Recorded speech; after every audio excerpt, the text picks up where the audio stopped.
শক্তি প্রয়োগের ফল হয়েছে উল্টো। চতুর্থ দিনে ক্যালিফোর্নিয়া লস অ্যাঞ্জেলেসের বিক্ষোভ ছড়িয়েছে নিউ ইয়র্ক অবধি। ট্রাম্প প্রশাসন হয়তো এমনটা ধারণা করেনি। অবৈধ অভিবাসীদের বিরুদ্ধে ধরপাকড়ে সহিংসতার শুরু। রাস্তায় সমানে পোড়ানো হয়েছে গাড়ি ও ময়লার বাক্স। পথঘাট পরিণত হয়েছে এক যুদ্ধবিধ্বস্ত এলাকায়। গতকালও লস অ্যাঞ্জেলেসের সিটি সেন্টার এলাকায় গাড়ি ভাঙচুর হয়। নিউ ইয়র্কের ফেডারেল প্লাজার সামনেও বিক্ষোভ হয়েছে।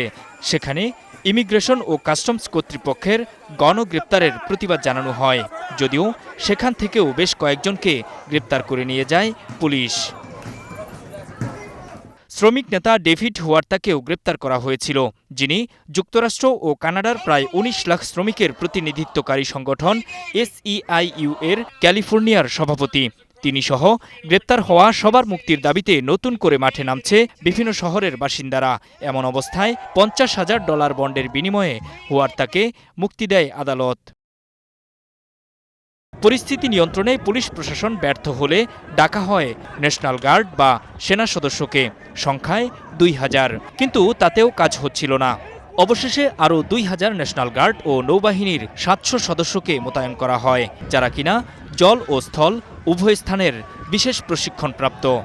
He's willing to go into these neighborhoods and take out leadership like David Huerta, who's head of one of our local. বেসামরিক নাগরিকদের বিক্ষোভ দমাতে ন্যাশনাল গার্ড মোতায়েনকে অবৈধ দাবি করে মামলা হয়েছে ট্রাম্প প্রশাসনের বিরুদ্ধে। এটি দায়ের করেছেন ক্যালিফোর্নিয়ার গভর্নর গ্যাভিন নিউসম। পুরো বিষয়টিকে ট্রাম্পের রাজনৈতিক খেলা হিসেবে উল্লেখ করেছেন ডেমোক্র্যাট দলীয় এই প্রভাবশালী নেতা। ট্রাম্পের কঠোর নীতির সমালোচনা করেছেন লস অ্যাঞ্জেলেসের মেয়র কারেন বাসো। তবে শান্তিপূর্ণভাবে প্রতিবাদ করতে বিক্ষোভকারীদের প্রতি আহ্বান তার। ট্রাম্প দ্বিতীয় মেয়াদে ক্ষমতা নেয়ার পর এটি সবচেয়ে বড় সহিংস বিক্ষোভ। এবারও অতীতের মতো অবৈধ অভিবাসন ইস্যুতে শক্ত পদক্ষেপ নিতে শুরু করেছেন ট্রাম্প। এখন পর্যন্ত বল প্রয়োগেই সমাধান দেখছেন মার্কিন প্রেসিডেন্ট। নূর মোহাম্মদ, স্টার নিউজ।